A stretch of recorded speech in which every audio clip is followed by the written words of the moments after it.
歡迎光臨 Super 廚房，請點讚、分享同埋訂閱。今日整呢個梅頭肉片炒菜心苗，梅頭豬扒一件，用刀將佢切條，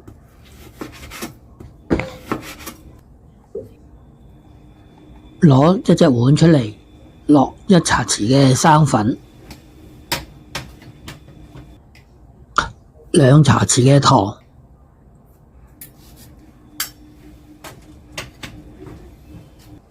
，1湯匙嘅豉油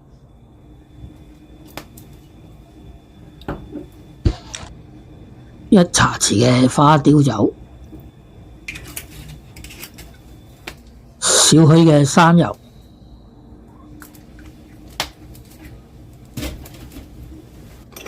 用筷子將佢攪勻。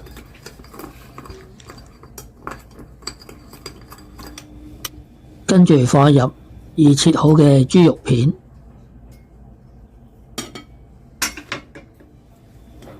用筷子將佢撈勻，醃佢大約20分鐘。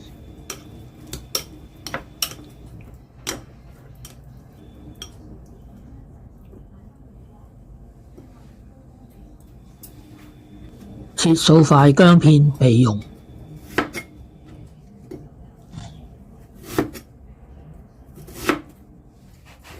清洗菜心苗，將菜心葉撕開放落去個筲箕度，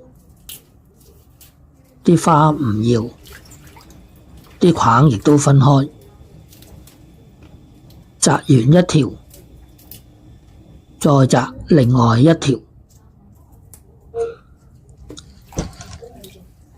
影片睇到嚟呢度，麻煩你點讚、分享同埋訂閱，有你哋嘅支持就係我拍片嘅動力。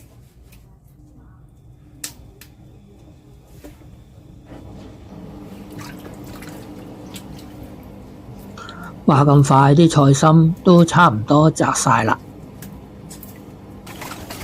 咁樣我哋將啲菜心再清洗多一次，盛起備用。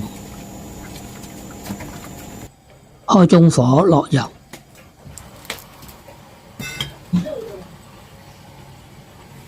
放啲薑片落去，將薑片爆香。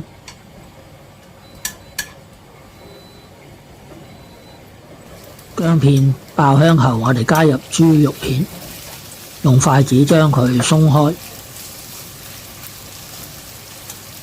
等佢喺個鑊嗰度煎一陣。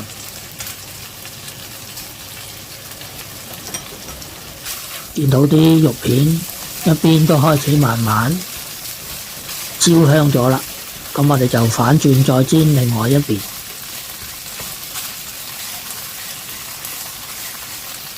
啲肉片都炒多咗一陣啦，咁我哋就可以將佢反轉，再兜多佢一陣，咁樣就可以將佢拔起啦。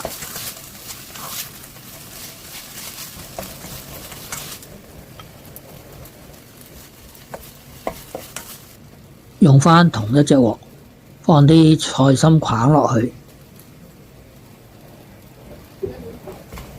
用鑊鏟將佢兜勻，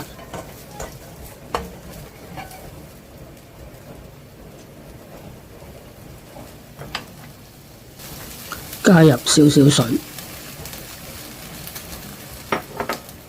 跟住就冚蓋焗佢一陣。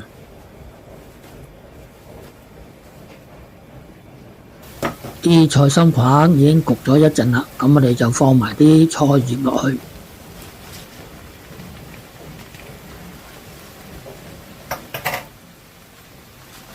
用鑊鏟將佢兜勻，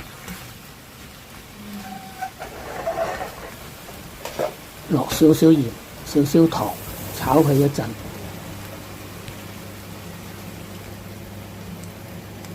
加入少少水。跟住就冚蓋，焗佢大約2-3分鐘。話咁快已經過咗2-3分鐘啦，咁我哋就打開個蓋，用鑊鏟將佢兜勻，咁樣就可以將佢畢起啦。